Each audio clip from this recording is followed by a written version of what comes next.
Hai semuanya, Assalamualaikum warahmatullahi wabarakatuh. Apa kabar? Semoga kalian selalu sehat, selalu baik-baik aja seperti biasanya. Dan masih di suasana studio mini yang baru aku buat ini, teman-teman. Gimana kalian? Mudah-mudahan tetap nyaman ya nonton aku ceritain kisah-kisahnya dengan aku di tempat baru kayak gini. Untuk kalian yang baru datang juga, baru pertama kali nonton video aku, selamat nonton. Aku upload video baru setiap hari Selasa, Kamis, dan Sabtu jam 8 malam. Jadi stay tune ya guys, nonton terus. Kali ini kita bahas wanita mematikan lagi nih teman-teman. Nah, wanita yang mau kita bahas hari ini dia adalah wanita ketiga di Inggris yang dikasih hukuman seumur hidup tanpa ada kesempatan untuk bebas bersyarat. Saking bahayanya dia nih teman-teman. Pas ketangkep pun gak ada rasa penyesalan sama sekali. The real psychopath guys. Kira-kira apa sih yang dia lakuin sampai dapat hukuman kayak gini dan kenapa? Langsung aja yuk kita bahas.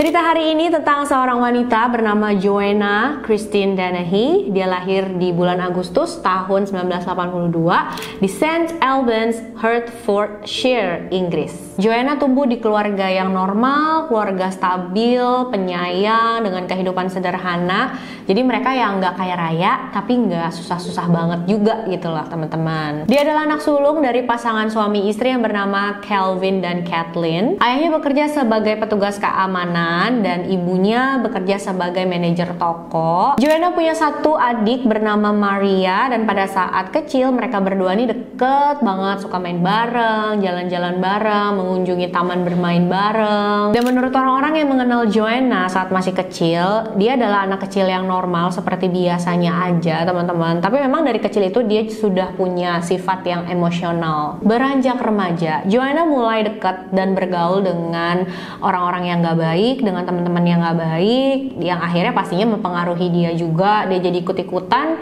dia mulai konsumsi obat-obatan terlarang, minum-minuman beralkohol. Karena kelakuannya ini, Joanna jadi sering berantem sama orang tuanya. Karena pasti kan orang tuanya tuh pengennya dia jadi anak baik-baik, sekolah yang benar gitu ya. Apalagi ayahnya tuh pengen dia jadi pengacara. Tapi Joanna ini sekolah aja sering bolos ya kan, boro-boro berprestasi, sekolah bolos, masalah mulu gitu. Jadi ya mereka sering bertengkar, dan Joanna ini akhirnya jadi sering kabur-kaburan dari rumah. Awal-awal si Joanna ini kabur dari rumah, orang tuanya tuh masih ngubungin polisi, "Pak, tolong dong Pak, cariin anak saya nih, anak saya menghilang," gitu ya. Mereka bahkan ke tempat-tempat yang biasa didatangin sama Joanna untuk cari, tanya ke teman-teman, terus juga nyebarin poster orang hilang. Beberapa kali Joanna pergi pasti selalu ditemuin tuh teman-teman. Tapi pada saat udah di rumah, dia ngomong sama orang tuanya kalau dia emang gak mau ditemuin. "Ngapain sih nyariin aku lagi? Aku gak mau hidup bareng kalian lagi, aku mau hidup bebas," katanya. Tapi yang namanya orang tua pasti kan pengen yang terbaik ya buat anaknya. Walaupun Joanna ngomong kayak gitu, tapi mereka selalu berusaha untuk menahan Joanna di rumah. Kayak,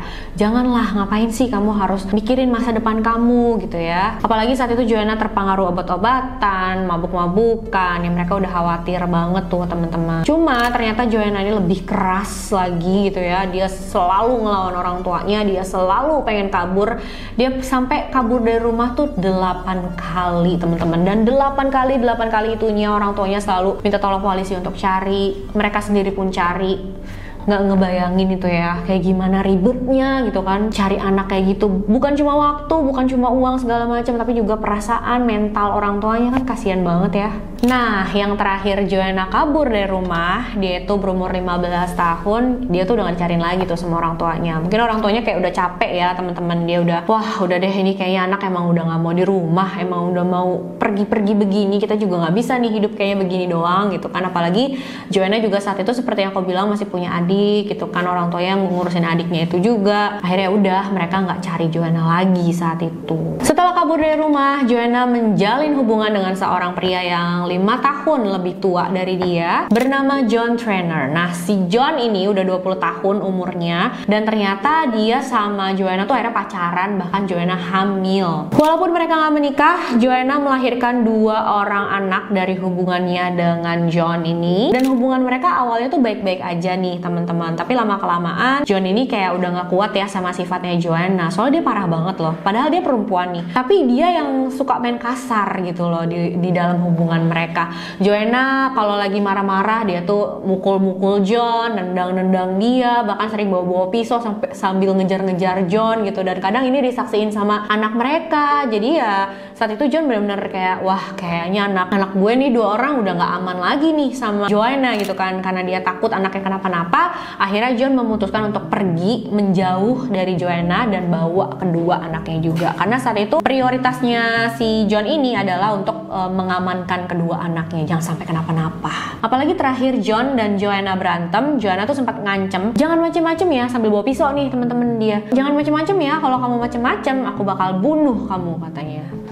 Semenjak itu Joanna udah nggak pernah ketemu lagi sama anak-anaknya, dan dia juga kayak nggak nyariin ya teman-teman, karena pada saat anaknya ada pun Joanna ini nggak ngurusin sama sekali. Jadi pas anaknya pergi dia juga nggak merasa kehilangan. Setelah Joanna sendirian, dia mulai bekerja sebagai wanita bayaran. Nah, uangnya hasil dia bekerja itu dipakai buat beli obat-obatan terlarang, buat beli minuman beralkohol. Ya dia tuh bakal ngelakuin apa aja buat menuhin kecanduannya itu loh teman-teman. Ini bahaya banget ya, sampai dia tuh mencuri. Tapi sialnya pada Februari tahun 2012 Joanna ketangkep. Pada saat diinterogasi, Joanna tuh sama sekali nggak ngerasa bersalah, dia nggak ngerasa takut, dia biasa-biasa aja gitu loh. Dan ini membuat polisi jadi curiga, waduh ini orang waras apa enggak sih gitu, kok ditangkap sama polisi kayaknya nggak ada takutnya. Akhirnya diperiksa lah ya sama psikiater Joanna ini, dan ternyata memang benar dia mengalami beberapa gangguan mental. Salah satunya adalah gangguan antisosial. Gangguan antisosial ini mungkin kalian lebih kenal dengan nama psikopat teman-teman. Ciri-cirinya itu adalah suka melanggar hak orang lain, nggak punya rasa kasihan sama sekali, nggak hati-hati, dan juga manipulatif. Joanna pun akhirnya dimasukin ke rumah sakit jiwa selama beberapa bulan sebelum dimasukkan ke penjara. Setelah bebas dari penjara di tahun 2013, Joanna pindah ke kota lain di Inggris yang bernama Peterborough. Nah, di sana dia bertemu dengan seorang pria bernama Kevin Lee. Joanna deketin Kevin Lee ini supaya dia bisa dapat tempat tinggal gratis. Jadi Kevin Lee ini adalah pemilik dari satu gedung apartemen di sana. Nah, Joanna tuh pengen gitu ya dapat 1 unit apartemen gratis. Saking pengennya dia dapat tempat tinggal gratis gitu ya, apa aja dia lakuin, sampai dia juga berbohong nih ke Kevin Lee. Dia bilang dia baru keluar penjara karena dia habis membunuh ayahnya. Kenapa dia melakukan itu? Karena menurut Joanna, dia itu dari kecil dianiaya terus sama ayahnya, mulai dari penganiayaan fisik sampai seksual teman-teman. Yang tentunya ini nggak bener ya, ini cuma bualannya si Joanna aja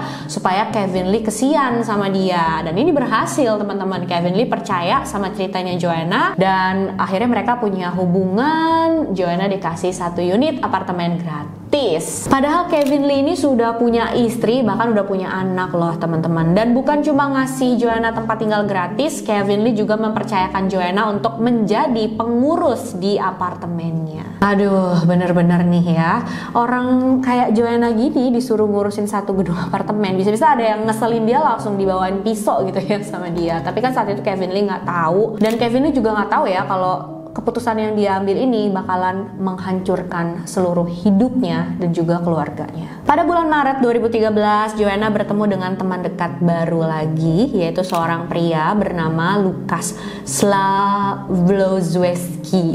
Mudah-mudahan aku bener ya pelafalannya, karena pria ini memang seorang imigran asal Polandia teman-teman. Jadi di apartemen tempat Joanna tinggal itu kan ada 3 kamar. 1 kamar untuk Joanna, 1 kamar untuk Lukas, dan 1 kamar lagi untuk merekrut teman lelakinya Joanna yang lain bernama John Chapman. Jadi bukan cuma dapat tempat tinggal gratis, di dalam apartemen itu pun Joanna tinggal dengan 2 laki-laki. Ternyata Lucas dan Joanna itu suka-sukaan nih teman-teman. Mereka sama-sama punya rasa ketertarikan, dan ternyata mereka juga berdua sama-sama punya ketertarikan untuk obat-obatan terlarang dan minuman beralkohol. Nggak lama setelah kenal, akhirnya mereka pacaran.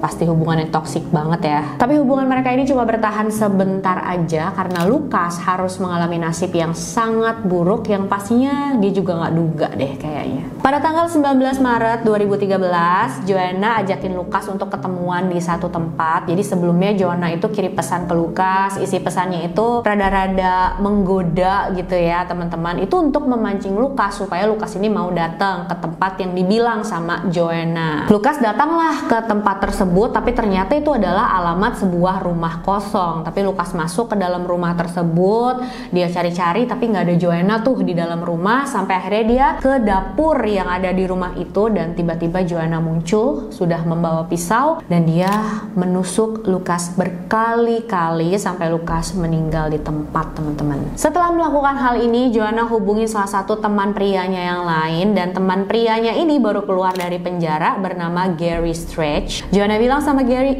bantuin dong, bantuin aku membereskan satu masalah. Jadi dia minta Gary untuk menyingkirkan jasadnya Lucas ini. Dan Gary juga menganggap Joanna ini sebagai pacarnya teman-teman, karena pada saat Gary di dalam penjara, Joanna itu sering kirim-kirim pesan gitu ya, kirim surat buat Gary, dan suratnya itu seperti biasa Joanna memanfaatkan seks lagi di dalamnya. Dia menggoda-goda Gary segala macam, dia bilang cinta sama Gary, dan ini membuat Gary percaya pastinya, padahal ya Joanna cuma pengen memanfaatkan dia aja. Sambil nungguin Gary datang ke rumah kosong tersebut untuk membantu dia menyingkirkan jasadnya Lucas, Joanna ini bukannya ketakutan gitu, aduh Gary lama banget sih kok nggak datang. Enggak, dia nggak khawatir sama sekali, dia senang, malahan dia bangga dengan apa yang dia lakuin, dan sampai dia tuh mamerin jasadnya Lucas ini ke orang yang lewat. Dan orang yang lewat itu adalah seorang gadis remaja berumur 14 tahun teman-teman.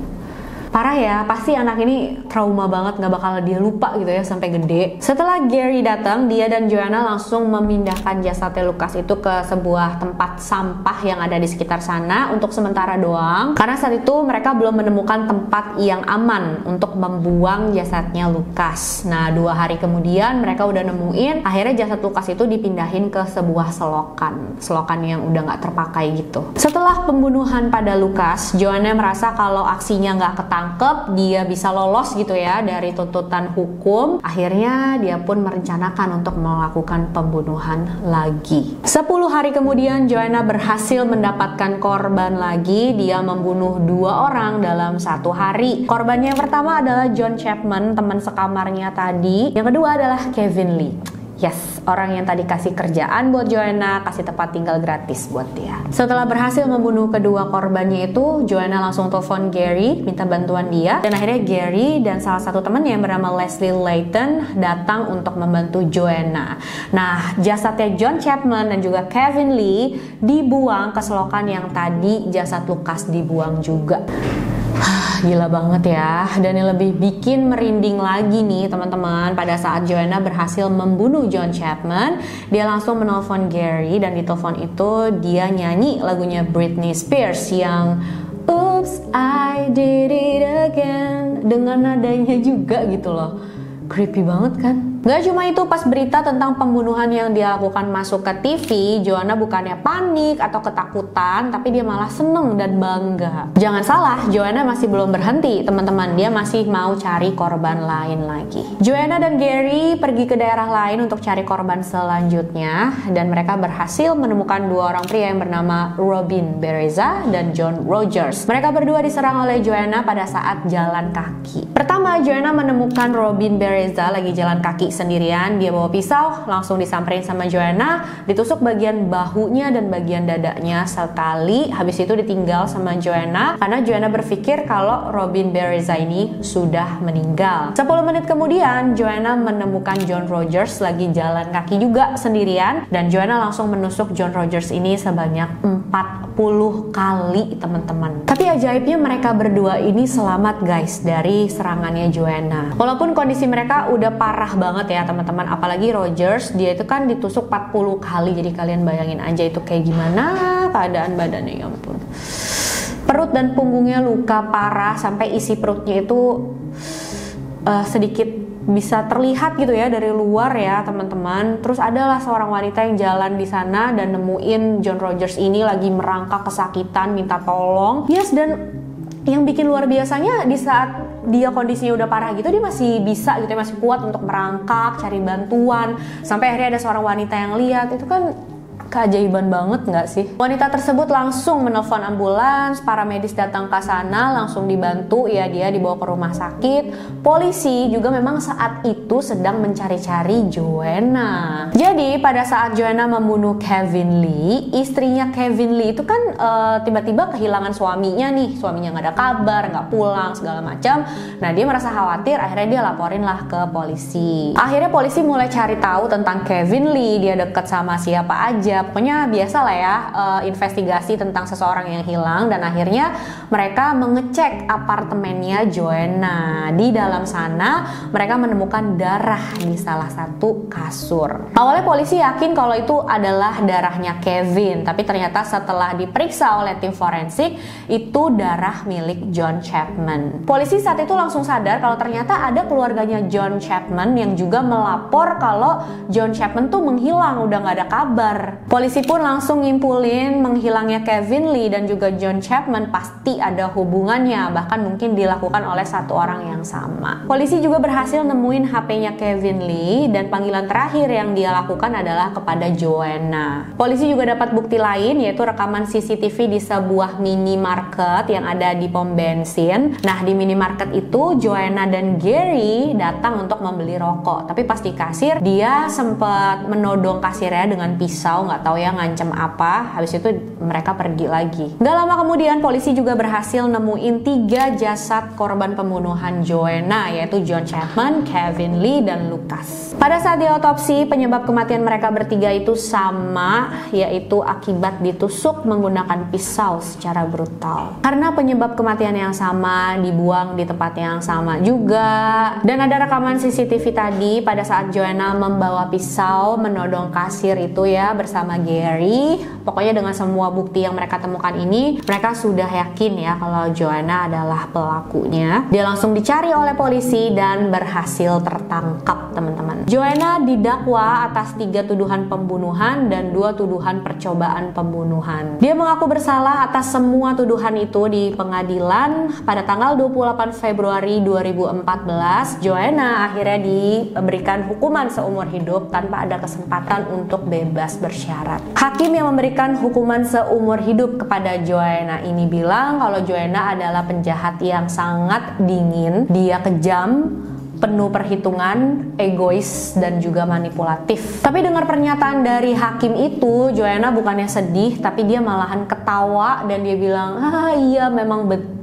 Selama persidangan, Joanna diperiksa oleh seorang psikiater juga untuk tahu keadaan jiwanya ya teman-teman, dan ternyata memang dia mengidap beberapa gangguan mental. Tapi menurut psikiater tersebut ya Joanna siap gitu ya menghadapi persidangan. Jadi dia tetap disidang. Joanna bilang sama psikiaternya dia melakukan semua pembunuhan ini berdua bersama Gary karena dia pengen banget menjadi seperti pasangan kriminal terkenal di Amerika, yaitu Bonnie and Clyde. Pasti kalian tahu ya, pecinta true crime pasti tahu lah sama pasangan kriminal satu ini. Mereka terkenal banget sebagai pasangan kriminal di tahun 1930-an karena mereka membunuh 9 orang polisi dan 4 warga sipil. sipil. Jadi pas ketangkap itu memang Joanna sebenarnya belum selesai gitu loh rencananya. Rencananya dia mau melakukan seperti Bonnie and Clyde juga. Korbannya harus ada 9 orang dan 9-9-nya itu harus cowok. Memang Joanna ini kayak punya dendam tersendiri gitu ya sama cowok nih teman-teman. Makanya yang dijadiin korban semuanya cowok, nggak ada yang wanita, nggak ada yang anak kecil, pokoknya cowok semuanya. Aku nggak tahu kenapa dia menargetkan cowok, udah gitu kebanyakan yang lebih tua dari dia. Apa mungkin karena dia kesel sama suaminya dulu yang meninggalkan dia begitu aja, atau bisa jadi karena ayahnya dulu memaksa dia untuk sekolah yuk jadi ini jadi itu, dia ngerasa terkekang, dia ngerasa kesel gitu ya sama ayahnya. Tapi sih menurut aku apapun alasannya ya nggak jadi pembenaran juga. Yang penting ya apa yang sudah dia lakuin itu dan konsekuensinya kayak apa ya teman-teman. Sedangkan dua pria yang membantu Joanna yaitu Gary Stretch dan temannya Gary yang bernama Leslie Layton tadi, mereka juga diberikan hukuman. Gary dihukum seumur hidup, dia punya kesempatan untuk mengajukan permohonan bebas bersyarat setelah 19 tahun menjalani masa tahanan. Sedangkan Leslie dijatuhi hukuman selama 14 tahun penjara. Selama persidangannya, Gary mengklaim kalau dia menyesal banget sudah membantu Joanna, seorang wanita yang dia juluki sebagai perempuan iblis. Tapi pengakuannya Gary ini sama sekali nggak sesuai sama apa yang dia lakuin ya teman-teman. Soalnya pada saat persidangan pun pas dia udah ketangkep itu dia tetap kayak support-supportan gitu loh sama Joanna. Bahkan mereka tetap kirim-kiriman surat cinta. 2 tahun lebih setelah Joanna di penjara, tepatnya di bulan Mei 2016, salah satu sipir penjara menemukan buku hariannya Joanna, dan dalam buku itu ada rincian rencananya Joanna gimana supaya dia bisa melarikan diri dari penjara itu. Joanna berniat untuk membunuh salah satu penjaga wanita supaya kunci milik penjaga wanita itu bisa diambil sama dia, dan dia juga berniat untuk memotong salah satu jari penjaga wanita tersebut, karena di sana kan sistem keamanannya pakai sidik jari tuh teman-teman. Jadi kalau jarinya diambil, dia pakai untuk ngebuka gerbangnya. Sadis banget ya. Untungnya rencana Joanna ini berhasil ketahuan ya teman-teman, jadi belum sempat dilakuin lah sama dia. Nah setelah tahu tentang hal ini, Joanna langsung dimasukkan ke dalam sel isolasi. Nah pas dia dimasukin ke sana, Joanna ini langsung kayak nuntut sipir penjara, nuntut penjara tersebut gitu loh. Katanya hak asasinya dia udah dilanggar karena dia dimasukin ke sel isolasi tanpa alasan yang jelas. Padahal alasannya udah jelas ya, karena emang dia membahayakan gitu loh. Akhirnya ya hakim memutuskan kalau kurungan isolasi untuk Joanna itu sah karena memang dia dianggap membahayakan bagi penjaga dan juga bagi tahanan lain, dan pastinya untuk mencegah dia melakukan rencananya yang sadis itu ya teman-teman. Parahnya lagi nih guys ya, psikiaternya kan sempat nanya juga, emang kenapa sih kamu harus membunuh banyak orang begitu? Dan Joanna bilang, iya soalnya pas aku habisin satu orang itu kayak rada aneh gitu, jadi ya aku pengen menghabisi banyak orang sekalian. Gila sih, ini bener-bener wanita mematikan kan. Itu dia teman-teman, kisah wanita mematikan kita hari ini yang menurut aku luar biasa mematikan. Alhamdulillah dia udah di penjara, nggak bisa cari korban lagi. Oke, itu dia semua info yang aku bisa dapat tentang kasusnya Joanna Dennehy ini. Jangan lupa komen apa pendapat kalian tentang kasus ini ya teman-teman. Aku pengen banget tahu gitu ya menurut kalian gimana nih. Apa dia begini karena memang sudah punya jiwa-jiwa psikopat dari lahir, atau karena lingkungannya, atau karena kecanduan obat-obatan terlarangnya? Ya pokoknya komen lah apa pendapat kalian ya teman-teman ya. Jangan lupa like, subscribe, dan share video ini sebanyak-banyaknya juga supaya makin banyak yang nonton. Aku makin semangat juga bikin videonya. Dan untuk kalian yang mau request juga boleh ya teman-teman, silahkan kirim DM ke Instagram aku. By the way, kasus ini juga aku tahu dari salah satu kalian yang DM aku di Instagram dan kasih tahu tentang kasus ini teman-teman. Makasih banyak untuk kalian yang udah request. Sampai jumpa di video selanjutnya ya guys. Stay safe, stay healthy, bye bye.